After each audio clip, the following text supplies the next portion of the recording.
হোটেলের রান্নাঘরে পরিদর্শনের জন্য আসা মহিলা সিইও দেখলেন যে প্রতিটি আলুতে হার্টের স্টিকার লাগানো আছে।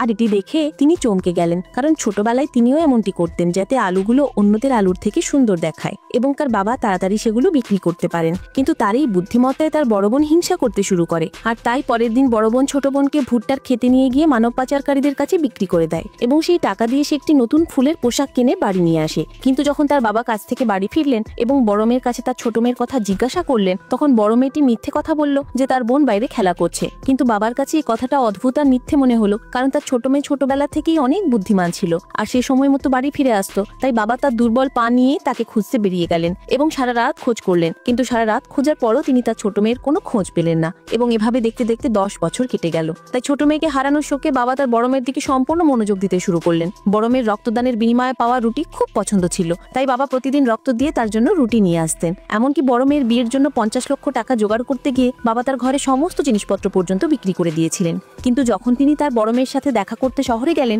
তখন বড় মেয়ের অপমানজনক কথায় বাবার মন ভেঙে দিল এবং মেয়েটি তাকে বাড়ি ফিরে যেতে বলল। তবুও বাবা তার মেয়েকে বাড়ি থেকে আনা আলু এবং ডিম দেওয়ার চেষ্টা করতে লাগলেন, কিন্তু মেয়েটি এটি নিতে একদমই অস্বীকার করে বলল যে শহরে এখন সবকিছুই পাওয়া যায়। এরপর যখন তারা দুজনেই আলুর ঝুড়ি নিয়ে টানাটানি করছিল, তখনই তার বড় মেয়ের বিদেশি বয়ফ্রেন্ড সেখানে চলে আসে। আর এটা দেখে মেয়েটি ঘাবড়ে গিয়ে দ্রুত ঝুড়ি ছেড়ে দিল এবং প্রেমিকের দিকে এগিয়ে গেল। আর এদিকে সাথে সাথেই আলু আর ডিমের ঝুড়িটি মাটিতে পড়ে গেল এবং ডিমগুলো ভেঙে গেল। এসব দেখে অসহায় বাবা খুব দুঃখ পেলেন এবং মাটিতে পড়ে থাকা আলু আর ভাঙা ডিম পরিষ্কার করতে লাগলেন। আর এই ঘটনা লোকটাকে তার ছোট মেয়ের কথা মনে করিয়ে দিল, যে ছোটবেলায় তার কাছ থেকে হারিয়ে গিয়েছিল। কিন্তু তিনি জানতেন না যে তার ছোট মেয়েকে একটি ধনী পরিবার দত্তক নিয়েছিল আর সে এখন বড় হয়ে একটি $1 বিলিয়ন কোম্পানির সিইও হয়ে উঠেছে। অন্যদিকে মেয়েটা তার আসল বাবা মাকে কখনো ভুলেনি। এরপর একদিন যখন সে তার হোটেলের পরিদর্শন করছিল, তখন সে কিছু আলু দেখলো যেগুলিতে গ্রামের বিশেষ হার্ট স্টিকার লাগানো ছিল। তাই সে দ্রুত ম্যানেজারকে জিজ্ঞাসা করলো যে এই আলুগুলো কোথা থেকে এসেছে, যার উত্তরে ম্যানেজার বলল যে এটি একটি বয়স্ক ব্যক্তি বিক্রি করে গেছেন। এটি শুনে মেয়েটি দ্রুত বাইরে ছুটে গেল। অন্যদিকে ঠিক সেই সময় বড় মেয়ে তার বয়ফ্রেন্ড এবং তার পরিবারের সাথে বিয়ের কথা বলছিল। এদিকে বাবা যখন তার মেয়ের আওয়াজ শুনলেন, তখন তিনি সেই ঘরে ছুটে চলে গেলেন, কিন্তু বড় মেয়েটি তাকে দেখে একেবারে ঘাবড়ে গেল।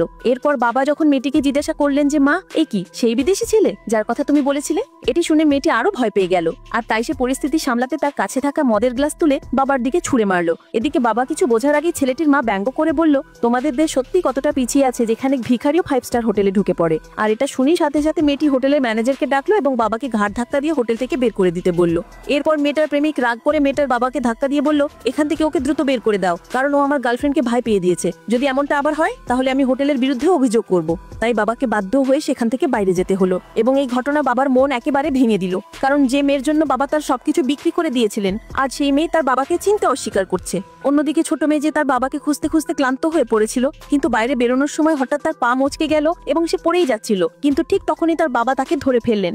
এরপর মহিলা সিইও যখন তার বাবার গলায় তাবিজ দেখলেন, তখন তিনি চমকে গেলেন এবং উৎসুকভাবে তার বাবাকে জিজ্ঞাসা করতে লাগলেন যে এই তাবিজটি আপনার কাছে কোথা থেকে এলো, যার উত্তরে বাবা জানালেন যে এই তাবিজটি তার স্ত্রী একটি মন্দির থেকে এনেছিলেন এবং এই তাবিজটি তার 2 মেয়ের কাছেও ছিল, কিন্তু ছোট মেয়েটি 20 বছর আগে হারিয়ে গিয়েছিল। এটি শুনে মহিলা সিইও আবার তার বাবাকে সেই হার্টের স্টিকার সম্পর্কেও জিজ্ঞাসা করলেন। এরপর বাবা তাকে আবার স্টিকারের কাহিনীটা খুলে বললেন। এটি শুনে মহিলা সিইও আবেগপ্রবণ হয়ে পড়লেন এবং এরপর যেই সে নিজের পরিচয় জানাতে যাচ্ছিলেন, ঠিক তখনই তার সহকারী এসে পড়ল এবং কোম্পানির জরুরি কাজের জন্য তাকে ডেকে নিয়ে গেল।